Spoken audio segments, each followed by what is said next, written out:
What's up guys? Today we have a 2020 6.7 Powerstroke in the shop, and I'm going to be showing you how to do a DPF and EGR delete on it. This should be the same for 2020, 2021, and 2022 Powerstrokes.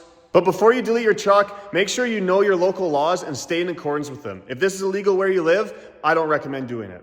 So the kit we're going to be using is from the Diesel Dudes. I'll put a link down in the description. If the link looks a little funny, it's just because it is an affiliate link. If you buy something through it, I do make a small percentage, and that's just how I afford to live. So this is the kit right here. You have the option of doing just delete pipes, which just replace the DPF, or you can go for a full 5-inch exhaust, which is what this is. This is the EGR delete kit right here.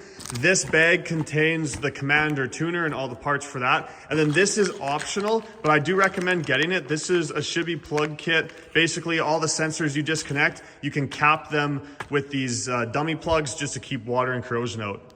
I highly recommend purchasing this kit from the Diesel Dudes because they have worldwide shipping, they have good prices, they have really good customer support, and they use quality tunes. That's the #1 thing. A lot of these companies use cheap tunes. Diesel Dudes uses tunes from GDP, which is a really good, reputable company up here in Canada, and they make awesome tunes. Plus, I'm pretty familiar with how Diesel Dudes does stuff, so if you do have any issues, you can shoot me a message directly on Instagram at Dark Iron Diesel, and I'll do my best to help you out. So before you do the DPF and EGR delete on this truck, you must tune the truck first. I have a video, I'll put a link up here and a link down in the description to that video. Check out that video, make sure your truck is tuned, make sure it runs, it's all good, and then you can come back to this video and then we will delete the DPF and EGR on it.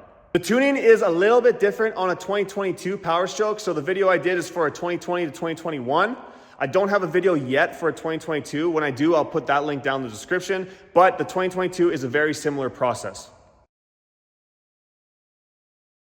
Okay, so now the truck is tuned. Remember, you must tune it first. So we're gonna be working on the DPF first, which is underneath the passenger side here. I'm gonna throw the truck up on my hoist. If you don't have a hoist, grab some of those ramps, they help a lot. Just put them underneath both passenger tires and just kind of drive the truck up on an angle like that, and it just gives you some more room to work under it. Okay, so we're gonna be getting rid of this unit. What I usually do first is I just grab some kind of penetrating fluid and I spray these bolts there, and then there's ones up here just so that they kind of come apart a little bit easier. Then while that soaks in, we're gonna go along and you're gonna unplug every sensor on the exhaust. So there's a couple, you got one there, and your def line, we're gonna remove that. This one here runs around to the passenger frame right here, a NOx sensor. You're gonna unplug that. You can unbolt this right off the truck and pull it out with the exhaust. Looking towards the back of the truck, gonna unplug that guy. Just go along. Here's another one here. You can unplug that guy there, just pull that little gray tab back first, then you can pop it off. Another guy up there. Then at the back of the truck, over this rear axle, you'll see that white power line, and it actually goes along the frame rail, but this spare tire blocks it. So I usually grab the spare tire kit, I lower the spare tire, and that's how I unplug that one up there. So a lot of clips will have little safety retainers on them, or little locks. So if you kind of just use a little pick, you should be able to kind of pop them back. For the heat shield over the def injector, sometimes it's easier to kind of cut it a little bit so you can slide it off better. And then it's just gonna have 2 tabs you're gonna pinch on each side and then pop it off. So this NOx sensor that was on the outside of the frame rail, I popped it off and I unplugged it. Then there's also this stupid thing up here that's in the top of the frame rail. I used a right angle upholstery tool to kind of pop it off. And then you can feed this up over the frame rail. Just be patient with it. You gotta get it right in the perfect spot up there to get it through. Just lowering that spare tire now to access that back sensor, and they should all be unplugged. And here it is up here. You can pop this cover off and then slide this white tab back, and then you can press it and unplug it and get rid of this whole cable. Okay, this is just hanging here. If you got this shibby plug kit, find the right cap and just cap off that sensor before you put the spare tire back up. Okay, so we got all of our sensors unplugged. Just double check, make sure that you got everything disconnected. And now we're gonna start at the back. We are going to unbolt these 3 nuts, and we're gonna remove this pipe over the axle, and then we'll remove this little extension pipe after as well. Spray the exhaust hangers with another kind of penetrating fluid or lubricant, and then we're gonna pry it out. So these are pretty handy. These are actually exhaust hanger pliers that help pop off those rubber hangers. You can also get under it with a pry bar and just kind of work it off that way. Okay, we got these 2 pieces out. You can get this all out in one piece. It's just really tight. but you have to lift up the back end, either be on ramps or use a jack stand just to get a little more clearance. And then you can pull this pipe out in one piece.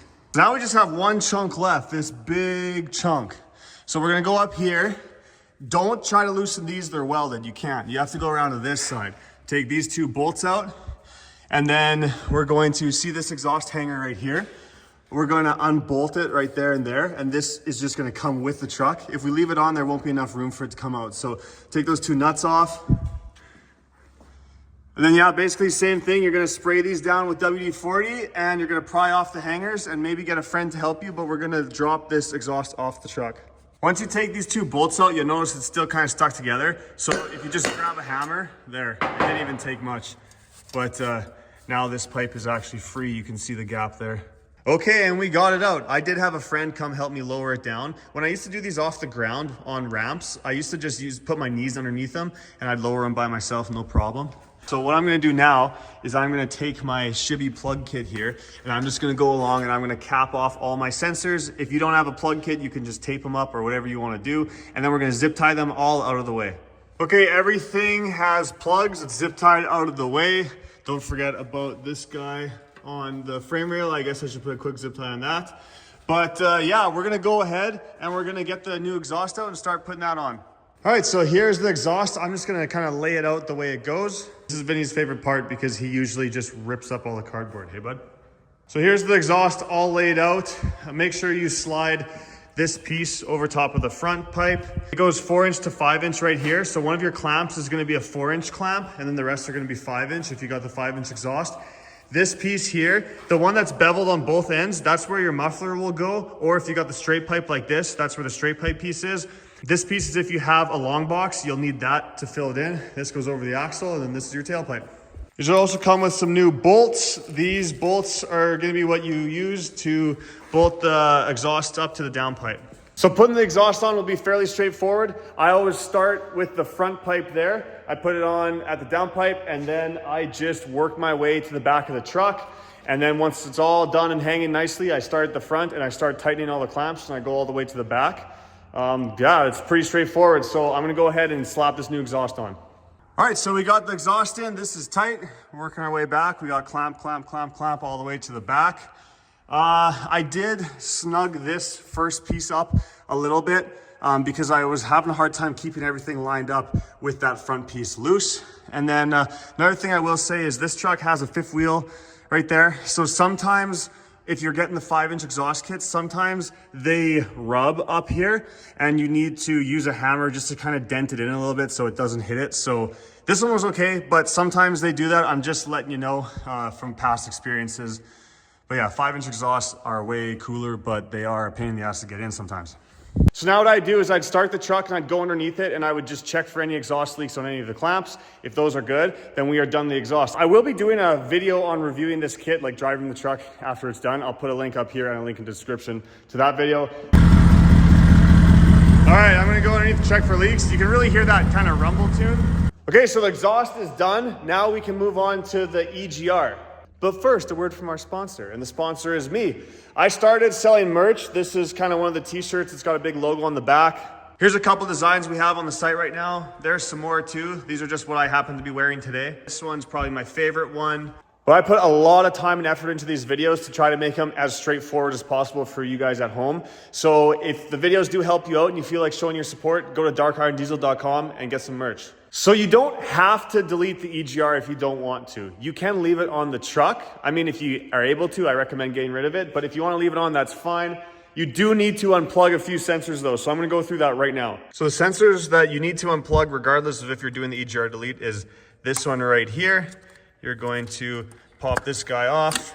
There's also this one right here. Unplug those, zip tie them out of the way. And then you need to unplug the throttle valve. So this is your throttle valve, and right there with the red tab that you're gonna pop back, that is the sensor for the throttle valve, so we need to unplug that as well. So now we wanna drain the coolant. I did put it on some ramps just because it's really hard to get underneath there. Once we have enough coolant drained out of it, I'll close it and I'm probably gonna just start the truck really quick, back it off just so it's easier to work on. You're not gonna hurt the truck by doing that as long as you're only letting it run for, you know, a few seconds. So these dumbass trucks have two coolant drains, one on the passenger side, right up there. You can see it, and you have to access it from the back.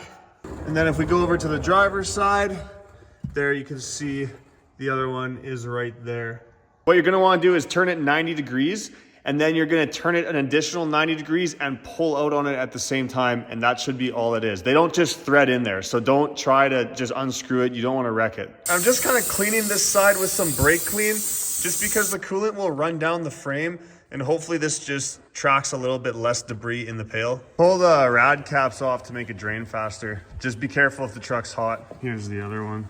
While the rads are draining, we're gonna start removing some stuff. So remove this air intake plastic pipe first. Now we're gonna remove this T-fitting right here. Basically, we wanna connect these hoses together, so we're gonna replace it with a brass fitting, and this one we're not gonna use anymore. You should be able to just kind of get some side cutters or tin snips and just kind of try to pry these stupid little clips off, these clamps. We're gonna be using new hose clamps afterwards. Okay, I got these disconnected, but instead of just connecting these two, I'm gonna also remove this little chunk, and then I'm just gonna hook this directly up to there, and then we don't need any more fittings and any more possibilities of leaks. So here's the kit. We're gonna wanna grab a hose clamp. These hose clamps will work, they're just big.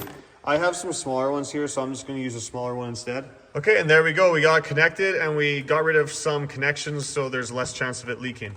Okay, my coolant is done draining, so I put the drain plugs back in, and I'm just gonna super quickly start this truck, back it off the ramps, and then shut it off. Okay, so now this same hose, I'm going to take this hose clamp off and pop this out, and I'm just gonna fold this hose off to the side. I'm also removing this hose off here just to get it out of our way. Okay, now we're gonna remove these two hot pipes. So I'm gonna do that bolt. There's 2 bolts down there, 2 there, 2 there, 2 there. Okay, I got these 2 pipes off. You're gonna have to unplug this sensor. You can put one of your caps on it there if you have one. This gasket here, we're gonna reuse it, and the gasket down there we're also gonna reuse, so make sure you keep those. Grab this blocker plate from the kit, and I realize this one has an O-ring, so we actually won't be reusing the gasket here, but just make sure this O-ring is in place, and we're gonna put that on there and just use the factory hardware. Once you got this blocker plate on, find this pipe that we just previously removed, and we're actually gonna unscrew this sensor out of it. Now find this blocker plate in the kit, and I put it in a vise, and then I tighten the sensor just because it's a little bit easier to tighten the sensor up when it's out of the truck. Make sure you still have this gasket there and that it's all clean. And then we're gonna drop this guy down in there, and we're gonna bolt that guy down with the factory hardware. Once you have it tightened down, you can actually plug it back in right there, and we'll move on to the next step. Pinch these tabs together and then pop off this coolant hose. And then we're gonna work on this harness, so kind of pop it off of the EGR cooler. And then down here, if you see, there are 2 bolts, one there and then one down a bit further on this black plastic thing. You're gonna undo those as well. Okay, this is loose down there. I popped this hose off, so it's loose. I also unplugged this connector and just folded it off to the side just to give us some more room. You're gonna unplug this little vacuum line, and we'll just kind of pull it off to the side for now. And then basically, we are gonna try to remove this EGR cooler. So there's a bunch of bolts. We're gonna have to remove them. I don't really know where they all are. Like there's some kind of down there, if you see those guys. This guy is a bolt you can see because it goes all the way down through. So I'm basically gonna get the bolts out and try to remove this thing, and then I'll show you all the bolts and where they're located on the EGR cooler. That back one back there, there's a bracket. So we're gonna have to pop that black thing off the stud, remove that nut, flip that metal bracket off to the right, and then the bolts underneath that. Some of these bolts are not very fun to get at. So far I've gotten one back there, a bolt. Then there's one kind of down here behind this coolant line. I got that one out, and then this guy right here. I believe this one in the middle of the EGR cooler is also a bolt, and then there's gonna be a few down on the bottom side. It looks like there's just this guy here, and then if you look down there, there's one, and then back further, there's another one back in there. So that one back in there looks like it's gonna be the only one that's a real big pain in the ass. Okay, I wanna show you how I'm getting this back one. So I unplugged the far right ECM connector. I have a 1/4 inch extension down there with a swivel socket. And if you can kind of see, I'm just spinning it. I know you can't really see it, but that is, that's the play. If there's a will, there's a way, and that's how we're getting that bolt out. Okay, so I have 7 bolts. 1, 2, 3, 4, 5, 6, 7. I'm gonna very gently pry up off the alternator. This is, probably don't wanna do this, but very gently. Okay, there we go, look at that. The EGR cooler sits on dowels, so you might have to pry it up just a little bit, but look, now we're all loose. Removing it, but I think it's kind of, this is getting in the way, but I think if we just unclip this, there's a sensor here, but honestly, yeah, maybe pop this sensor off. That, I'm gonna leave it plugged in, but just so I can kind of go like that, I think now I'll be able to just pull it straight forward and out of here.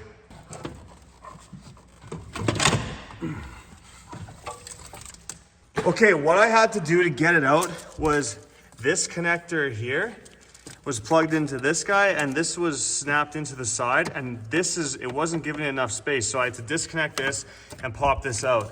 So here's the EGR cooler. These are where the bolts are. So there's 1, 2, 3. There's one in the middle here, and there's 1, 2, 3 up there. So a total of 7 bolts hold it in. Okay, so inspect all these kind of fuel injector connectors and return lines. Make sure we didn't damage anything. They're all looking pretty good. When you pop this off, it's still gonna leak some residual coolant down, and it's gonna be on the floor, so that's totally normal. I put this thing back on. I plugged this guy in, plugged that guy back in, plugged him in. I put this coolant line on. And yeah, just make sure the sensors are all good. We are going to put the blocker plate on right here now. So grab this blocker plate. It's got 3 bolts. We're gonna use new bolts with it. Make sure these O-rings are still in good shape. They're not ripped and that they're in place. So really, I think the only thing left to do is there's this vacuum line. Some kits I've seen have came with like kind of a plug for it. I don't see anything with this kit, but honestly, if we just bend it like that and then put a zip tie on it, I don't think anything is gonna get through there. So I'm just gonna pinch mine off like that. And that's what mine looks like right there. So now I'm just gonna take all these sensors and wires, and I'm just gonna kind of zip tie them up neatly, probably kind of over here to this wiring harness. I'll let you know at the end. Here we go, I got her all neatly tied up about as best as I can. So that's pretty much it. Let's go check out the kit. So we never use this hose. We never use this fitting. There's some bolts here. This is actually a bracket, I think, for the exhaust back pressure sensor. So I think this is supposed to help mount this thing again, but honestly, it's so sturdy. I've never put one on before. I don't think it's important. So I put this air intake piece back in. I hooked up this hose and I slid this clamp down a little bit, or this little kind of Christmas tree down. So this is all secure. So that should be pretty much it. I think now we can add the coolant. All right, so I got this topped up and I got the other coolant reservoir. It's overflow right now, but we haven't even used all the coolant. We haven't put it back in yet. So you're gonna have to run the truck, check it for leaks, and you're probably gonna have to drive it for a bit, and then the low coolant light's gonna come on and you're gonna have to top these up. You might have to top them up a couple times. You just gotta get all that air out of the system as you drive it. Moment of truth.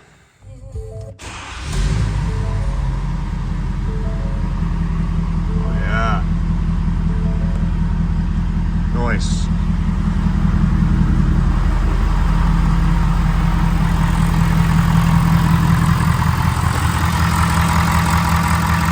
So look over the truck, make sure you got no fresh leaks, take it for a drive and then top up the coolant as it goes down.